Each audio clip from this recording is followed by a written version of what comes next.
Bueno, buenas tardes, ingeniero, o buenos días en este caso. El día de hoy me va a tocar hablar sobre las cinco generaciones de computadoras. En este caso, comenzando, sería con la primera generación de las computadoras que abarcó desde 1940 a 1956. En este caso, la primera generación de computadoras utilizaba tubos al vacío para los circuitos y a su vez tambores magnéticos como dispositivo de memoria. Los tambores magnéticos consistían en un cilindro de metal recubierto de material magnético que servían como almacenamiento primario de datos y programas. Acá podemos observar algunas imágenes sacadas de internet.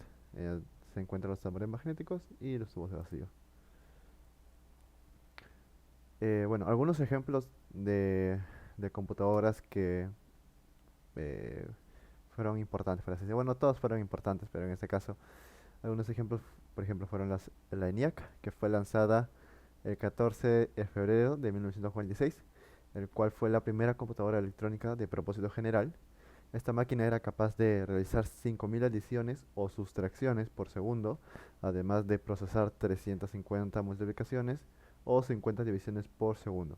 Pesaba 30 toneladas y requería de 200 kilowatts de potencia para funcionar, con 18.000 tubos de vacío, 1500 relés y cientos de miles de componentes electrónicos como resistencias, condensadores e inductores. Eh, bueno, como se mencionó antes, pues varias de las computadoras fueron hechos con tubos de vacíos y tambores magnéticos. En este caso fueron hechos para, ¿cómo se dice? Fueron hechos con tubos al vacío, pues no, en este ejemplo. Otra gran computadora de esta primera generación es la UNIVAC, que fue lanzada el 31 de marzo de 1951, el cual fue el primer computador comercial entregado a un cliente. Bueno, en este caso su diseño representaba un salto hacia la comercialización y su uso práctico de las computadoras en entornos empresariales y gubernamentales, ¿no? Acá podemos observar cómo ya tienen algunos botones, una que otra cosa. No sé mucho sobre el diseño de esta computadora, pero sí se puede observar en la imagen, pues, ¿no? Bueno, continuando, pasamos a la segunda generación de computadoras, que este abarcó de 1956 a 1963. Bueno, en esta segunda generación, los transistores reemplazaron a los tubos de vacío. Estos dispositivos hechos de materiales semiconductores tienen la capacidad de amplificar señales o actuar como interruptores para abrir o cerrar circuitos. Este cambio permitió que las computadoras fueran más pequeñas, rápidas, confiables y eficientes. Bueno, acá podemos ver una comparativa de cómo fueron los transistores en años anteriores, desde 1941 por ejemplo acá, cómo fueron evolucionando poco a poco. Y acá también un modelo bastante antiguo de transistor, ¿no? Ya. En este caso, un ejemplo de estas computadoras fue la IBM 1401, lanzada el 5 de octubre de 1959. Ah, Esta computadora hacía toda su entrada y salida sobre cintas magnéticas de almacenamiento de datos. Y este modelo en específico se utilizaba para cambiar el formato de los datos de entrada desde otros periféricos, por ejemplo, el lector de tarjetas perforadas de la lectora, perforadora de tarjetas IBM 1402, bueno, y las cintas para transferir los datos de salida desde las cintas a otros periféricos, ¿no? Acá tenemos otro ejemplo de otra computadora que es el Burroughs B200. Bueno, otro gran ejemplo podría ser el IBM 650 que fue lanzado en 1954. Esta es una máquina que codifica tanto datos como direcciones de memoria en sistema decimal, guardando cada cifra en código biquinario. Este código guarda, mediante varios bits, dos variables, una con posibles estados y otra con cinco posibles estados. A su vez también tenemos el TRADIC, que fue lanzado en 1958, capaz de ejecutar alrededor de 1 millón de operaciones lógicas por segundo. Para ese momento no llegaba a ser tan rápido como en la primera generación de computadoras, que estaban hechos con tubos al vacíos, pero se sacaba mucha velocidad de estos, ¿no? Los datos para estos ordenadores eran suministrados por medio de cintas magnéticas y utilizaban lenguajes simbólicos tipo Fortran y COBOL. Lo mejor de todo era que requería menos de 100 watts para funcionar, lo cual era mucho más rentable que las computadoras de vacío. Bueno, Esta parte de comparación, por ejemplo, en la primera imagen que les mostré hace rato, eh, acá está, donde nos decía que utilizaba algo de 200 kilowatts. Entonces, hasta, ay, no, hasta esta parte ya este es un gran salto, literal. Es a solamente 100 watts, ¿no? Bueno, otro ejemplo es la IBM TX, que fue lanzada en 1956, o también llamada Transostirec Transostirec Experimental Computer Zero. Fue uno de los primeros computadores completamente transitorizado, disponiendo de unos enormes, en aquel momento, bueno, 64.000 palabras de 18 bits, n- mediante memoria de núcleo magnético, pues, ¿no? Otro ejemplo también fue la PDP-1, fue lanzada en 1960, o Programa Date Processor 1. Bueno, esta es una de las primeras computadoras de la serie PDP, de la Digital Equipment, producida por primera vez en 1960. Es, bueno, famosa por ser el computador más importante en la creación de la cultura hacker en el MIT, BBN y otras partes, ¿no? El PPD-1 también fue el primer hardware original donde se jugó el primer videojuego computarizado de la historia, el Space Wars de Steve Russell. Otra gran computadora también tenemos el MENIAC 1, que fue lanzado en 1956. Bueno, o Mathematical Analyzer Numerical Integrator and Computer. Este tenía como propósito principal realizar cálculos complejos para investigaciones científicas, incluyendo el desarrollo de armas nucleares como parte del proyecto Manhattan. Está optimizado para resolver ecuaciones diferenciales y realizar simulaciones, particularmente en el área de la física nuclear. Bueno, no daré más detalles sobre el proyecto Manhattan, pero todos sabemos que es uno de sus proyectos estadounidenses donde se planeaba mejorar al hombre, por así decirlo, si no me recuerdo. Entonces, ahí está uno de sus propósitos. Continuando con la tercera generación de computadoras, que abarcó de 1964 a 1971. Durante esta tercera generación, los circuitos integrados fueron el avance clave. Los transistores fueron minimizados y colocados en placas de silicón, conocidos como semiconductores, lo que aumentó drásticamente la velocidad y eficiencia de las computadoras. Bueno, acá podemos observar un modelo antiguo de un semiconductor, pues, ¿no? Bueno, bueno, continuando, algunos ejemplos de la tercera generación en este caso fueron los Barrots B2500 y B3500. Estos fueron dos modelos importantes de computadoras mainframe desarrolladas por la compañía Burroughs Corporation. Estos permitían gestionar capacidad de procesamiento de datos a gran escala para empresas y organizaciones como bancos, gobiernos y grandes industrias. Esas computadoras estaban diseñadas para manejar transacciones comerciales complejas y también procesar grandes volúmenes de datos, características esenciales en ese tiempo para sistemas de contabilidad, finanzas y administración. Continuando, tenemos la IBM 360, lanzada en 1964. Fue la primera familia de ordenadores que fue diseñada para cubrir las aplicaciones independientemente de su tamaño o ambiente, pues permitía a los clientes comprar un sistema más pequeño, sabiendo que siempre podrán migrar hacia un sistema de mayor capacidad. Muchos consideran que este diseño fue de los más importantes de la historia, ya que influyó en el diseño de los ordenadores en años posteriores, ¿no? Tenemos, continuando, la cuarta generación de computadoras, que abarcó desde 1964 a 1961. Bueno, en esa época, durante la cuarta generación, se produjo el reemplazo de las memorias de núcleo de magnéticos por memorias basadas hechas en chips de silicio. Este avance, junto a la minua- miniaturización de los circuitos, permitió integrar con una mayor cantidad de componentes en un solo chip, mejorando la eficiencia y reduciendo el tamaño de las computadoras. Pues, ¿no? Acá podemos observar algunos de los chips de silicio que pueden encontrar en internet. Bueno, el microprocesador fue el avance más significativo de esta generación, puesto que en 1971 Intel presentó el primer microprocesador de 4 bits conocido como Intel 4004. Este chip, que solo medía 4 por 5 milímetros, contenía 250 transistores y sentó las bases para la creación de las computadoras personales. Bueno, esto se verá más a profundidad en la quinta generación ya. Acá está. Quinta generación de computadoras.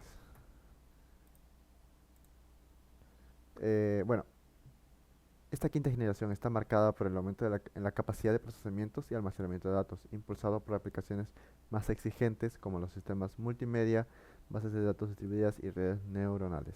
Una característica clave de esta generación es la miniaturización y simplificación de los computadores, acompañada por un mejor desempeño y mayores capacidades de almacenamiento a precios cada vez más accesibles. Bueno, esa es toda mi parte. Muchas gracias.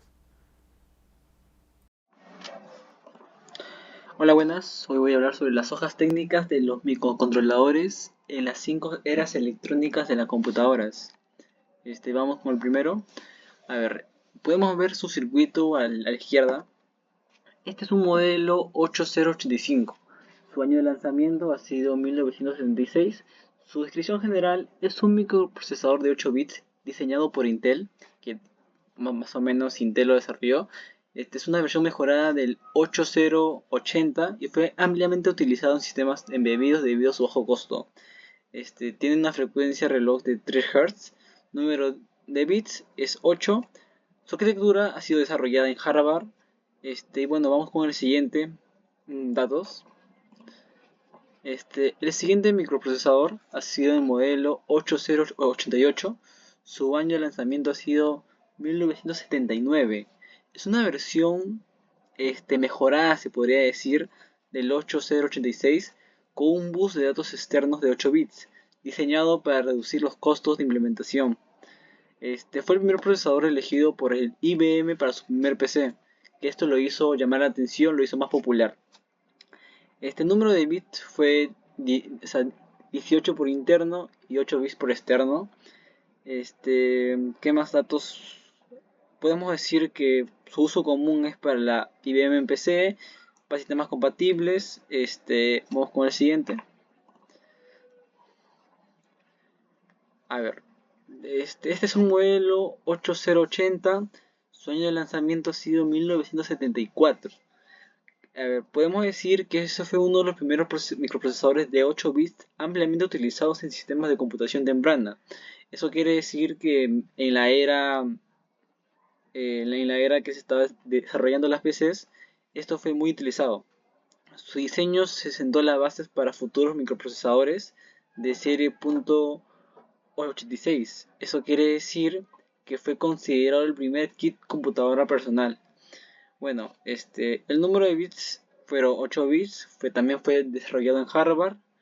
Se podría decir que la mayoría de microprocesadores han sido desarrollados en Harvard por más que nada por las versiones que han ido pasando. Su uso común fue en computadoras tempranas, sistemas de control embebidos y kits de computadoras como el ILAR 808. A ver, seguimos con el siguiente. Eh, Modelo del microprocesador 80188. A ver, su año de lanzamiento ha sido 1982. Podemos decir que es una variante del 80186. Fue diseñada con un bus de datos externos de 8 bits para reducir los costos, lo que hizo especialmente útil en aplicaciones de sistemas embebidos. Aunque no se usó ampliamente en computadoras personales, su era de popular o diría su apogeo ha sido con controladores industriales y dispositivos embebidos. Número de bits podemos decir que 16 internos y 8 bits externos. Datos importantes como por ejemplo su uso en común ha sido en sistemas embebidos, controladores industriales, routers y otros dispositivos electrónicos. A ver. Ahora vamos con el modelo 868086. Su año de lanzamiento ha sido 1978. Es un microprocesador de 16 bits que marcó el inicio de la arquitectura 86. Esto quiere decir que gracias a este microprocesador se pudo iniciar con la arquitectura que ahora mismo podemos ver del x86, que este es muy popular en las computadoras modernas. son, o sea, como lo dice acá, son para computadoras personales y es conocido por ser utilizado en los primeros PC compatibles. Su frecuencia de reloj es 5 hasta 10 Hz. Número de bits es 16 bits. La arquitectura acá es diferente. La arquitectura fue desarrollada por von Neumann. Su uso común ha sido en computadoras personales y PCs compatibles. Ahora vamos con el siguiente microprocesador. Ha sido el 80186. Su año de lanzamiento ha sido 1982. Es una evolución de 1986 con varios periféricos integrados como controladores de interrupciones, temporizadores y controladores DMA. Número de bits es 16 bits. La arquitectura que podemos decir que es como la anterior, que es de von Neumann, que hemos puesto primero la de Harvard, luego la de von Neumann. Tamaño de bus de direcciones 20 bits. Su uso en común podemos decir que es como las anteriores, pero en este caso es diferente porque solamente es con sistemas embebidos y controladores industriales. Aunque no fue muy popular, fue ampliamente utilizado en sistemas embebidos y productos industriales. El modelo microprocesador 80286. Su año de lanzamiento ha sido 1982. Fue el primer procesador en ofrecer soporte para el Protected Mode, lo que permitió sistemas operativos acceder a más de una memoria y proteger la memoria entre diferentes aplicaciones. Esto se usó más que nada para sistemas compatibles que impulsó a servidores de pequeña escala. Como la arquitectura podemos decir que ha sido de von Neumann como los anteriores, y su uso en común es para computadoras personales y servidores que recién están empezando en este momento. Bueno, seguimos con el siguiente. El modelo procesador 80386. Su año de lanzamiento ha sido 1985. Fue el primer procesador de Intel con una arquitectura completa de 32 bits. Esto quiere decir que fue el primer microprocesador o procesador, como podemos llamarlo, que inició la era del 32 bits, permitiendo una mejora significativa en el rendimiento y la capacidad de memoria. También introdujo en el modo virtual del 8086. El tamaño de bus de direcciones, esta es una amplia, ya que llega a 32 bits. El uso en común de estas computadoras ha sido personales, servidores y estaciones de trabajo. ¿Qué comentarios adicionales podemos decir? Que la capacidad multitarea, soporte para memoria virtual, le hicieron ideal para estaciones de trabajo y servidores avanzados. Bueno, seguimos con el último microprocesador, que podemos decir que es el 80486. Su año de lanzamiento ha sido 1989. Fue el primer microprocesador en integrar una unidad de coma flotante y caché directamente en el chip, lo que mejoró enormemente el rendimiento. Fue un gran avance en la arquitectura de computadoras. El número de bits es 32. La arquitectura fue desarrollada por von Neumann y el tamaño de bus de dirección ha sido de 32. Esto ha sido todo por los procesadores y gracias. Ahora se van a dar a conocer los diferentes tipos de periféricos que se pueden conectar a una computadora. Estos tipos son los periféricos de entrada y salida a la vez, de almacenamiento y de comunicación. Los periféricos de entrada. Los periféricos de entrada son aquellos dispositivos diseñados con la finalidad de ingresar información y que ésta sea procesada por la misma computadora. Por ejemplo, el mouse, el cual es un dispositivo de entrada utilizado para interactuar con una computadora y su función principal es permitir al usuario controlar un cursor en la pantalla facilitando su interacción con la interfaz gráfica. El teclado, el cual es un dispositivo de entrada utilizado para introducir datos o comandos a una computadora. Y el micrófono, el cual convierte el sonido en señales eléctricas, permitiendo que el audio sea capturado, grabado o amplificado. Periféricos de salida. Los periféricos de salida son dispositivos que permiten que una computadora o sistema informático envíe información al usuario en forma de que ésta pueda ser interpretada o utilizada fuera del sistema. Por ejemplo, los monitores, los cuales son dispositivos de salida que muestran información visual generada por una computadora u otros dispositivos de procesamiento. Las impresoras, las cuales producen copias físicas de documentos, imágenes u otro tipo de datos digitales almacenados en una computadora, teléfono o cualquier dispositivo de almacenamiento. Y las altavoces, las cuales son dispositivos que convierten las señales eléctricas en sonido, como su propio nombre lo dice. Se utiliza para reproducir sonido proveniente de una fuente. Esta recibe señales eléctricas y la transforma en versiones mecánicas que generan ondas sonoras, que luego lo escuchamos como música o la misma voz que me está escuchando a mí hablar. Los periféricos de entrada y salida. Los periféricos de entrada y salida a la vez son aquellos que pueden enviar y recibir información del sistema. Eso significa que pueden actuar tanto como dispositivos de entrada, enviando datos al sistema, o de salida, recibiendo datos del sistema. Las pantallas táctiles, por tener un ejemplo, ya que estas son dispositivos que permiten interactuar directamente con la computadora y a su vez también muestran la información en la misma pantalla. El módem, el cual es un dispositivo que permite la comunicación entre computadoras y otros dispositivos de una red como el internet a través de líneas telefónicas, cables o redes inalámbricas como sería el Wi-Fi. O las tarjetas de red, las cuales son componentes que permiten que una computadora pueda conectarse a una red, ya sea local o ya sea a través de internet. Los periféricos de almacenamiento.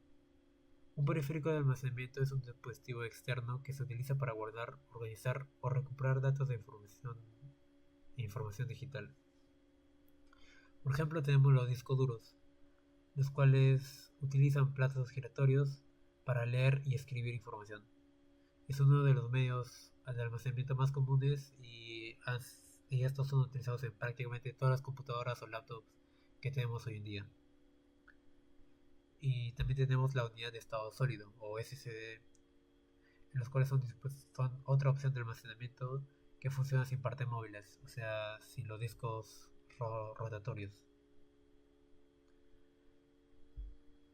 Y también tenemos los pendrives o memorias USB, los cuales son dispositivos de memoria flash ideados para almacenar y transferir archivos de un ordenador a otro. Y también tenemos los periféricos de comunicación. Los periféricos de comunicación son dispositivos que facilitan la transmisión y recepción de datos entre una o varias computadoras y dispositivos y redes, como internet o redes locales. Por ejemplo, los periféricos Bluetooth, los cuales son dispositivos que permiten la transferencia de datos de forma inalámbrica entre equipos cercanos, o las antenas Wi-Fi, las cuales permiten la conexión de computadoras a redes inalámbricas.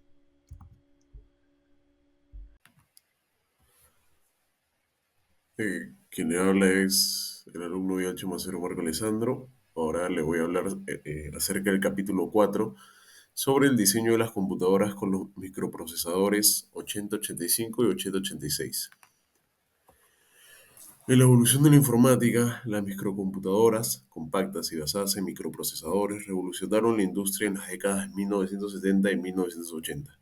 Ofrecieron una alternativa más económica y accesible frente a las costosas y grandes supercomputadoras y minicomputadoras que dominaban previamente. Como primera computadora tenemos al NEC PC 8201. El NEC PC 8201 es una microcomputadora lanzada en 1983 que utilizó el microprocesador 8085, diseñada para competir con el Tandy Model 100.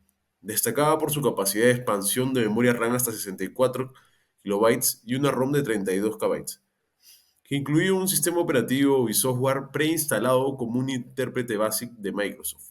Además, soportaba 128 caracteres ASCII, caracteres katakana y 61 caracteres definibles por el usuario. La siguiente computadora es la TRS-80 Model 100, que es lanzada en 1983. Fue uno de los primeros dispositivos portátiles con un diseño tipo notebook, aunque inicialmente fabricado por Kyocera como el Kyotronic 85.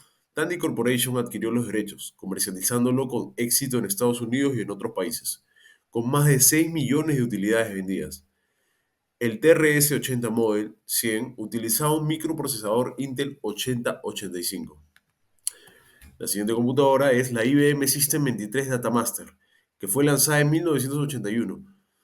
Fue un sistema integrado con procesador Intel 8085, pantalla CRT, teclado, memoria y disqueteras de 8 pulgadas. Este sistema, diseñado por ser fácil de usar sin necesidad de especialistas, incluía un intérprete BASIC. Su desarrollo influyó en la creación de la primera PC de IBM. Y por último, tenemos a la Olivetti M24, que fue lanzada en 1983. Fue una computadora basada en el microprocesador Intel 8086, vendida en los Estados Unidos bajo las marcas AT&T y Xerox. El M24 representó el intento de estas empresas por competir en el mercado de computadoras compatibles. Buenas tardes, ingeniero. Bueno, soy Rodrigo Anchante. En esta ocasión a mí me toca exponer sobre el capítulo 5, los sistemas operativos 8085, la familia Pentium, los lenguajes de programación, aplicativos, la base de datos 8085, etcétera. Bueno, empezamos con los microprocesadores. En este caso tenemos los MS2, OS2 y Xenix. El MC2 fue un sistema operativo de línea de comandos. Se utilizó en computadoras con procesadores 8086, 8088, 8286, 8386 y 8486. Las versiones más avanzadas como MC2 2.0 y posteriores también soportaron los procesadores estos. El OS2 fue desarrollado conjuntamente por IBM y Microsoft. Este estaba diseñado para computadoras personales y estaciones de trabajo. Eran compatibles con los procesadores 8286, 386 y 486. El Xenix fue un sistema operativo creado principalmente para procesadores con 86 bits, incluyendo el 8086, 88 y 286. Seguidamente tenemos PC2, una versión del IBM, del MS2, utilizada en las primeras computadoras personales con 86 y 88. El CP/M, un influyente sistema operativo de los inicios de la computación personal, funcionaba con procesadores 8080 y 8085. Esta fue empleada en muchas de las primeras computadoras, incluidas las populares máquinas basadas en el Z80, como las de la serie Altair. El Windows 2.1x estas versiones del Windows eran compatibles con el procesador 8286 y utilizaban algunas de sus capacidades mejoradas, ¿no? El TB2, conocido como Turbo 2, este sistema fue desarrollado como alternativa del CP/M para el procesador Intel 8080, con algunas mejoras y características adicionales. El Windows 386 fue diseñado para aprovechar las capacidades del procesador 8386 y su modo protegido. El Windows 3.0 y 3.1, estas versiones ya ofrecieron una interfaz gráfica más avanzada y fueron diseñadas para funcionar en sistemas basados en el 8486. El Windows 95, aunque no se basó específicamente en el 8486, funcionó en sistemas con este procesador, brindando una experiencia gráfica moderna. Y ya en sistemas operativos en tiempo real, los 186 y los 188 eran comunes en sistemas embebidos y en tiempo real. Se utilizaron varios RTOs como QNX, VxWorks, y que proporcionaban respuestas rápidas y predecibles. En los microprocesadores Pentium, la familia de Pentium desarrollada por Intel fue compatible con diversos sistemas operativos a lo largo del tiempo, como el Windows 95, 98 y Millennium Edition. Estas versiones de Windows, muy populares durante la época de auge de los procesadores Pentium, ofrecieron una interfaz gráfica avanzada y mejoras significativas en comparación con las versiones anteriores. Los sistemas con procesadores Pentium eran especialmente adecuados para ejecutar estas versiones de Windows. El Windows NT y Windows 2000. La serie de sistemas operativos Windows NT, que incluye al Windows 2000, también era compatible con los procesadores Pentium. Estos sistemas eran orientados a entornos empresariales y proporcionaban características mejoradas en red y seguridad. el Windows XP, uno de los sistemas operativos más populares y duraderos de Microsoft. Funcionaba eficientemente en sistemas con procesadores Pentium y ofrecía mejoras notables en rendimiento, estabilidad, facilidad de uso, etc. El Linux, un sistema operativo que ha sido ampliamente utilizado con procesadores Pentium. Existen diversas distribuciones de Linux para funcionar en estos procesadores, incluyendo Ubuntu, Fedora, CentOS y Debian. Y a variantes del BSD, como fueron FreeBSD, NetBSD, también fueron adaptadas para operar en sistemas Pentium.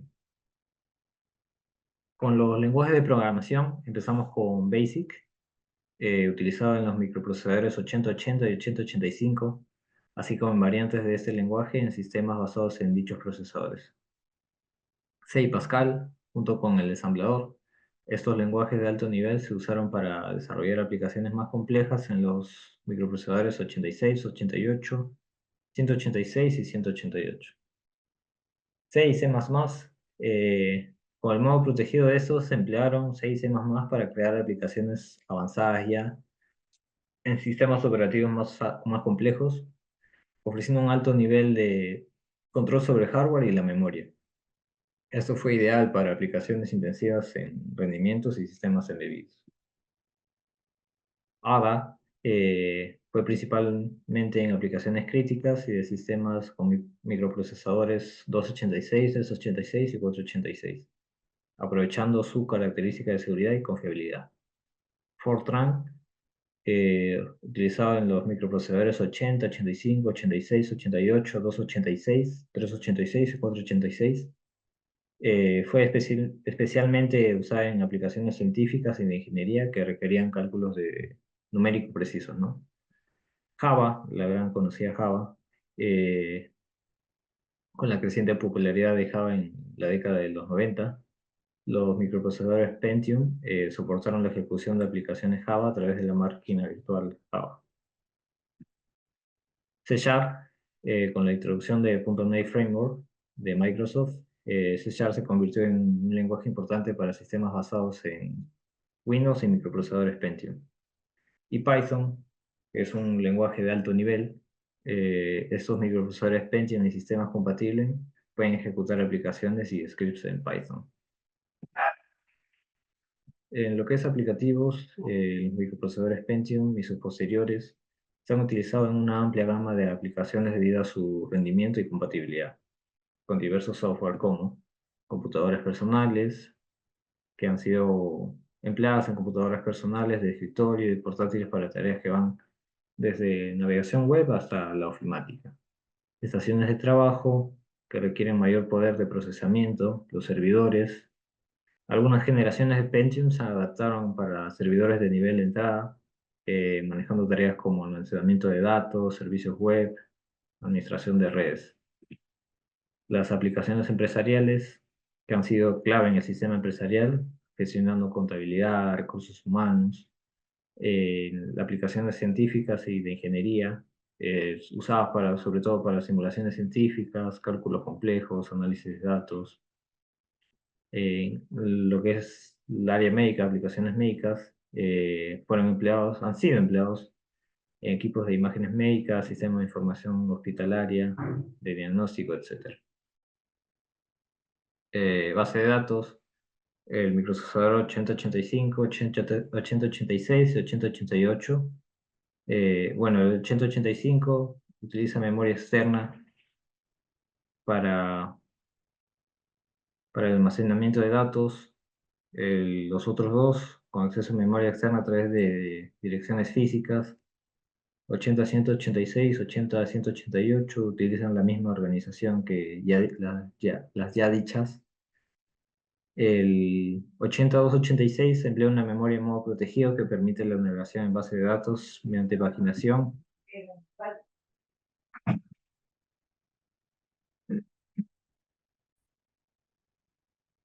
El 8386 es similar al 286 en términos de organización de memoria, pero añade el modo virtual.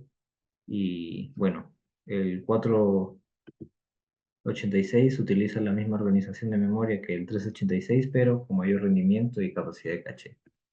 Y bueno, el procesador Pentium, ya el cual es compatible con software de base de datos como Oracle, MySQL, Microsoft SQL Server, permitiendo realizar consultas y operaciones en bases de datos. Y bueno, eso sería todo por mí.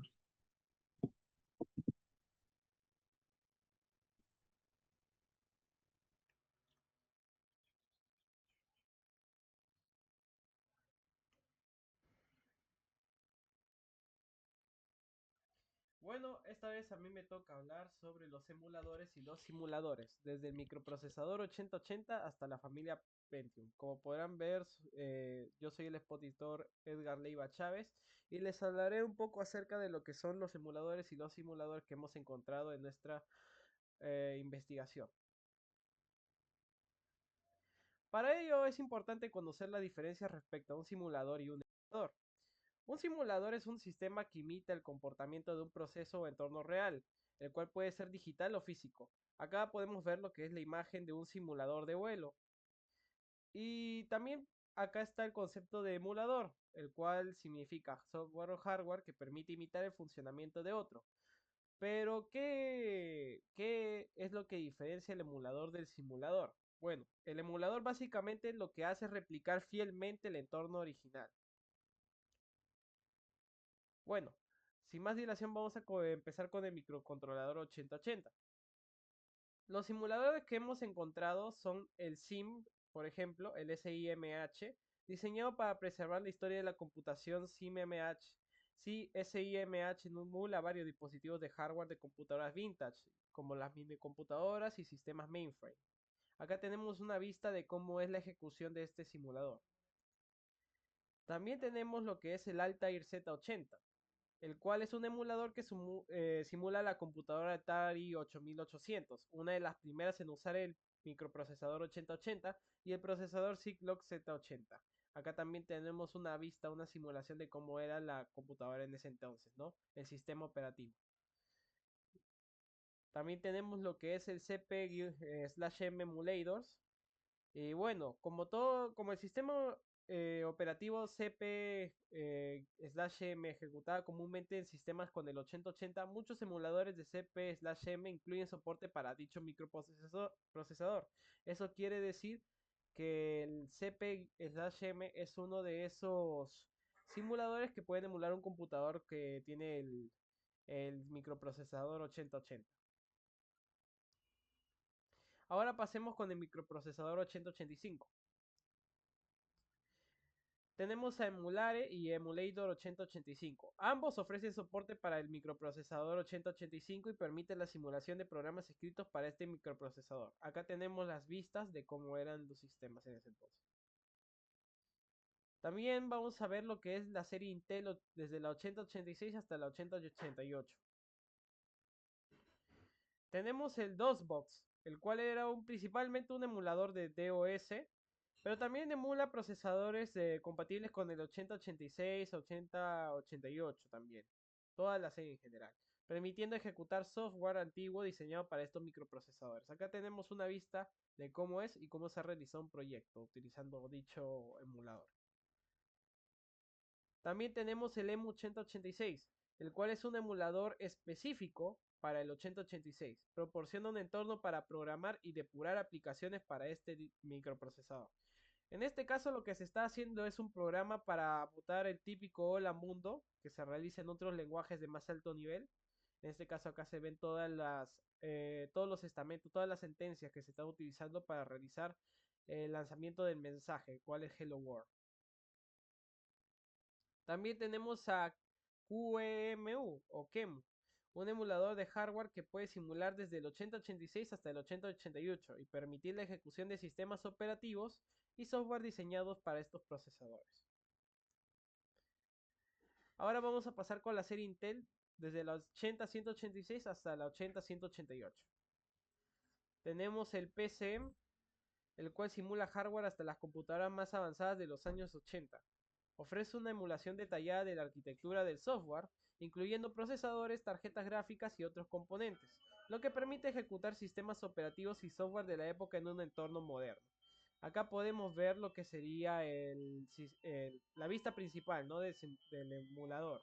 Básicamente acá se puede ver cómo es parecido a la otra vista de comandos actual. Ahora vamos a hablar de la serie Intel desde la 8286 hasta la familia Pentium. Básicamente son los mismos emuladores que hemos visto en las diapositivas anteriores. Son los más usados, no hay otro más que se distinga realmente. Hemos intentado buscar, pero estos son los que básicamente los que hasta la fecha continúan modelando todas las computadoras con distintos microprocesadores.